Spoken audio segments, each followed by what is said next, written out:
আসসালামু আলাইকুম গাইস, কেমন আছেন? আজকে আমি আপনাদেরকে আমাদের বাড়ির ছাদ ঘুরে দেখাবো।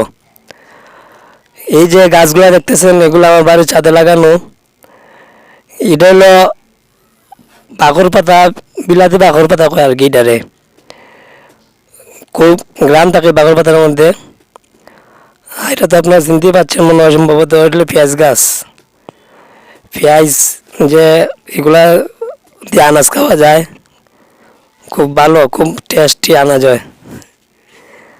আর ওই যে দেখতেছেন মরিচ গাছ, এটাকে বলে আনাজি মরিচ। এই মরিচ দিয়ে আনাজ আনাজ দেওয়া মানে আনাজের মতন খাওয়া যায় আর কি।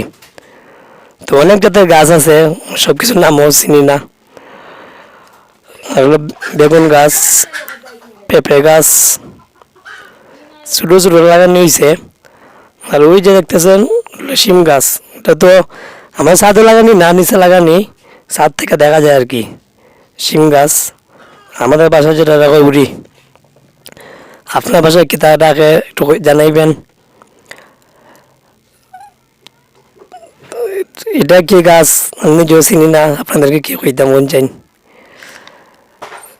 এটা মরিচ গাছ সাথে ও গাছটা কেটে চিনি না, এগুলো পেঁপে গাছ। পেঁপে গাছ ওই পেঁপে গাছ, বেগুন গাছ, মানে ফুল গাছ এখানে লাগানো হয় নাই, লাগাইমু। ওই দেখেন নিচে আমার মেয়ে আস দৌড়াইতেছে, এই পিচ্ছি মেয়ে, দেখেন দেখেন কিভাবে আসে দৌড়াইতেছে। একটা পাগল মেয়ে আমার। তো আমাদের বাড়ির ছাদটা কেমন হয়েছে আপনাকে জানাবেন ভিডিও করে।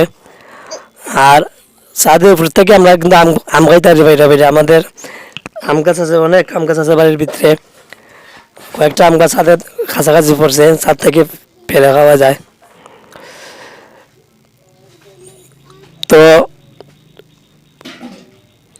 আমি মনে করি সব বাসার ছাদের মধ্যে আনাজের গাছ, তারপরে ফুলের গাছ, এগুলো লাগানি উপকার আছে। অনেক সময় দেখা যায় বৃষ্টির দিন বাজারে যাওয়া যেত না, এইগুলোর থেকে নিয়ে খাওয়া যায় আর কি। ওই যে আমাদের পেঁপে গাছ, আমাদের অনেক পেঁপে ধরছে। এই দেখা যায় পেঁপেগুলা অনেক বড় বড়, খুব মিষ্টি পেঁপে। এগুলোটা প্রায় 2 কেজি 2.5 কেজি মতন ওজন হয়। তো সবাই একটু কমেন্ট করে জানাইবেন ভিডিওটা কীরকম হয়েছে। আর অবশ্যই লাইক, কমেন্ট এবং শেয়ার করে দিবেন। আর আপনারা সবাই লাইক, কমেন্ট, শেয়ার করে দিবেন। এতটুকুই বলা ছিল। ধন্যবাদ, ভালো থাকবেন সবসময় ইনশাল্লাহ।